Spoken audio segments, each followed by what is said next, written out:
మళ్ళీ వచ్చేది బీఆర్ఎస్ ప్రభుత్వమే అంటున్నారు తలసాని శ్రీనివాస్ యాదవ్. బోనాలకు నిధులు ఇచ్చిన చరిత్ర కేసీఆర్ది. ప్రజాదరణ కలిగిన వారికే పదవులు ఇస్తారు.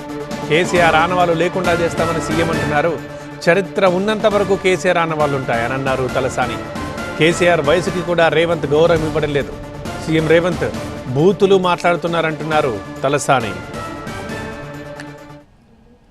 ఇండియా మ్యాప్లో తెలంగాణను పెట్టించినటువంటి గొప్ప నాయకుడు కేసీఆర్ గారు. ఆయన రేవంత్ రెడ్డి గారు చెప్తారు ఆయన ఆనవాళ్ళు తీసేస్తామంటే. ఈ సెక్రటరియట్ ఉంది కదా, దాన్ని ఏమన్నా కూల్చేస్తాడా? పక్కన భారత రాజ్యాంగ నిర్మాత డాక్టర్ బిఆర్ అంబేద్కర్ గారి స్టాచ్యూ ఉంది, అది తీసేయగలుగుతాడా? ఇక్కడ పక్కన కమాండ్ కంట్రోల్ ఉంది, అది తీసేయగలుగుతారా? అదేవిధంగా అమరవీరుల స్తూపం ఉంది, అది తీసేయగలుగుతారా? ప్రతి జిల్లాల్లో మెడికల్ కాలేజ్ ఉంది, ఇంజనీరింగ్ కాలేజ్ ఉన్నాయి, మరి అదేవిధంగా రెసిడెన్షియల్ పాఠశాలలు ఉన్నాయి, గురుకుల పాఠశాలలు ఉన్నాయి, బస్తీ దవాఖానాలు ఉన్నాయి. ఇట్లా ఒకటా రెండా చెప్పుకుంటూ పోతే కాళేశ్వరం లాంటి హిస్టారికల్ ప్రాజెక్టు కట్టినటువంటి చరిత్ర కేసీఆర్ గారు. యాదగిరిగుట్ట లక్ష్మీ నరసింహస్వామి దేవాలయాన్ని కట్టించిన చరిత్ర కేసీఆర్ గారు. ఎన్ని కార్యక్రమాలు చేశాడు.